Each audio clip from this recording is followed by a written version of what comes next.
శూన్యం. అందులో లేదు భూమి, లేదు ఆకాశం, లేదు కాలం, లేదు జీవం. అది కేవలం ఒక అనంత చీకటి. కాని ఆ చీకటిలో ఒక శబ్దం ఉంది. ఓం. ఆ శబ్దం సృష్టికి మొదటి శ్వాస. అక్కడి నుంచే ప్రారంభమైంది. కాలచక్రం. ఒక చక్రం తిరుగుతోంది. ఇది సాధారణ చక్రం కాదు. ఇది కాలచక్రం. ఈ చక్రం ఒక్కసారి తిరిగితే లక్షల సంవత్సరాలు గడుస్తాయి. ఈ చక్రం పేరు యుగచక్రం. మొదటిది సత్యయుగం. ధర్మం 100% నిలిచిన సమయం. మనుషులు దేవత్వానికి సమీపంగా జీవించారు. ఇది స్వర్ణయుగం. తర్వాత వచ్చింది త్రేతాయుగం.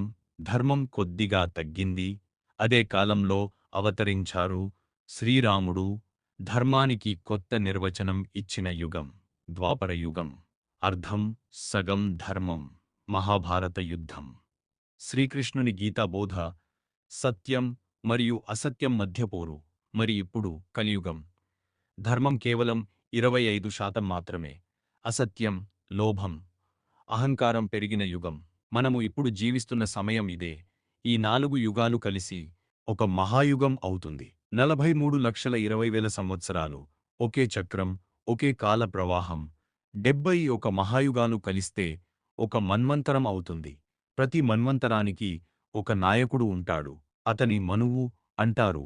మనుషుల మొదటి పితామహుడు, కాలానికి పరిపాలకుడు. ఇప్పుడు మనం ఉన్నది 7వ మగు కాలం, వైవస్వత మనువు. అతని కాలంలోనే మనం జీవిస్తున్నాం. ఒక బ్రహ్మదినంలో 14 మంది మనువులు వస్తారు. ఒక్కొక్కరు తమ తమ కాలాన్ని పాలిస్తారు. అంతటి విశాలమైన సమయం మన ఊహలకు అందదు. 1000 మహాయుగాలు కలిస్తే ఒక కల్పం అవుతుంది. అది బ్రహ్మదేవుని ఒక రోజు. 4.32 బిలియన్ సంవత్సరాలు. సృష్టి జరుగుతుంది. జీవితం వికసిస్తుంది. కాలం ప్రవహిస్తుంది. అయితే ప్రతిరోజు ముగుస్తుంది. బ్రహ్ముని రాత్రి వస్తుంది. అది ప్రళయం. సృష్టి మళ్ళీ శూన్యంలో లీనమవుతుంది. కాని అది అంతం కాదు. మరో ఉదయం వస్తుంది. మరో సృష్టి మొదలవుతుంది. మనిషి జీవితం కేవలం కొన్ని దశాబ్దాలు. కాని సృష్టి కాలం బిలియన్ సంవత్సరాలు. మనము చిన్నవాళ్లమేమో, కాని ఈ విశ్వకథలో మనము ఒక భాగమే.